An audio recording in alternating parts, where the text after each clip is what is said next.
this same spirit, as defenders of the culture of life, John McCain and I, we believe in the goodness and the potential of every human life. Now,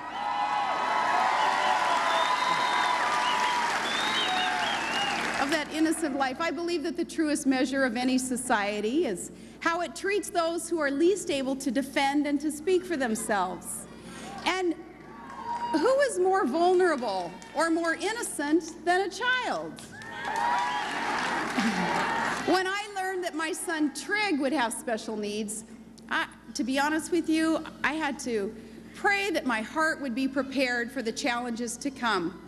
It was a shock. I wasn't ready for this. I had to ask for that strength. And at first I was very scared. And Todd and I, we did have to ask for that strength and understanding. But let me tell you a few things that I've learned already. Yes, every innocent life does matter, and everyone belongs in the circle of protection, and every child has something to contribute to our world if we give them that chance. Now, there are the world standards of perfection, and then there are God's standards, and these are the final measure. And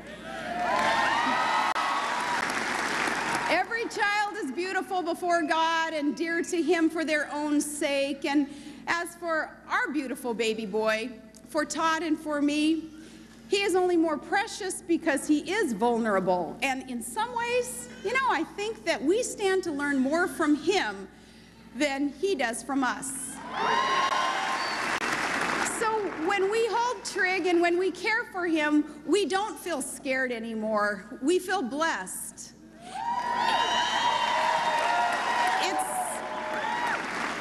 It's hard to think of many issues that could possibly be more important than who is protected in law and who isn't, who is granted life and who is denied it.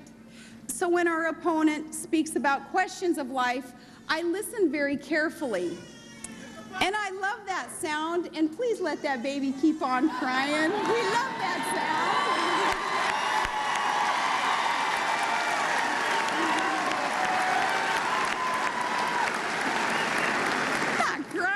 Giggling. So I listened when our opponent defended his unconditional support for unlimited abortions, and he said that a woman shouldn't have to be, quote, punished with a baby. Ladies and gentlemen, he said that right here in Johnstown, punished with a baby. It's about time that we called him on it. I think it's just important to understand why, how, why. The more that I hear from Senator Obama, the more I understand now why he is so vague and evasive on the subject. Americans need to see his record for what it is, and please, it is not negative, it is not mean-spirited to talk about his record. Whatever party you belong to, there are facts that you need to know. And Senator Obama has voted against bills to end partial birth abortion. In the Illinois Senate, it was thankfully a bipartisan majority that passed legislation against that practice. Senator Obama opposed that bill. He voted against it in committee and then voted present on the Senate floor. And in that legislature, just so you know, present is how you vote when you're against something but you don't want to be held to account. Now, Senator Daniel Patrick Moynihan, a Democrat, had described partial birth abortion as too close to infanticide. Senator Obama thinks it's a constitutional right, but he is wrong. Most troubling even is that as a state senator, Barack Obama wouldn't even stand up for the rights of infants born alive during an abortion. These infants, often babies with special needs, they're simply left to die. And in 2002, Congress unanimously passed a federal law to require medical care. Imagine that, requiring a law to require medical care for those babies who survive an abortion. They're living, breathing babies. But Senator Obama describes them as pre-viable. Now, This merciful law was called the Born Alive Infants Protection Act, and Illinois had a version of the same law, and Obama voted against it. Asked about his vote, he assured a reporter that, yeah, he'd have voted yes on that bill if it had contained language similar to the federal version of the Born Alive Act. There's just one little problem with that story, though. The language of both the state and the federal bills, it was identical. So in short,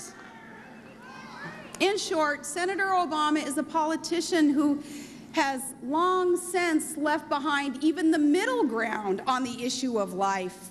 He's sided with those who won't protect a child born alive, and this exposes the emptiness of his promise to move beyond the old politics. So, ladies and gentlemen, in both parties, Americans have many concerns to be weighed in the votes that they cast on November 4th. In times like these, with wars and financial crisis, I know that it may be easy to forget even as deep and abiding a concern as the right to life, and it seems that our opponent kind of hopes that you will forget that. Like so much else on his agenda, he hopes that you won't notice how radical, absolutely radical his idea is on this, and his record is, until it's too late. Now, let there be no misunderstanding about the stakes. A vote for Barack Obama is a vote for activist courts that will continue to smother the open and democratic debate that we deserve and that we need on this issue of life. That's okay, that debate, at both the state and the federal level. But a vote for Obama would give the ultimate power over the issue of life to a politician who has never once done anything to protect the unborn. And as Senator Obama told Pastor Rick Warren, it's above his pay grade. Now, for a candidate who talks so much about hope, he offers no hope at all in meeting this great challenge of the conscience of America.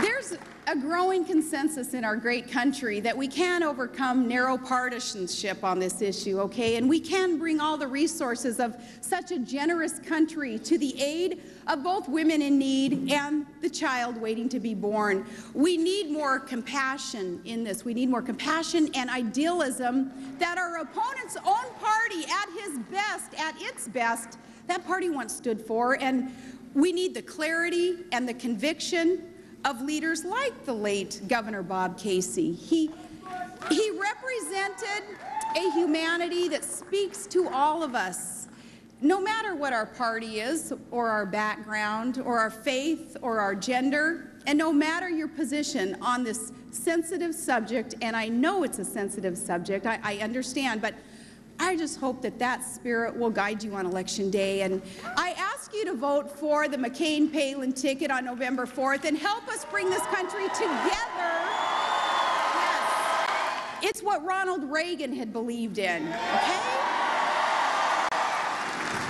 Yes, that culture of life where no one is above the law and no one is beneath protection, okay? We believe in the forward movement of freedom and not in the constant expansion of government.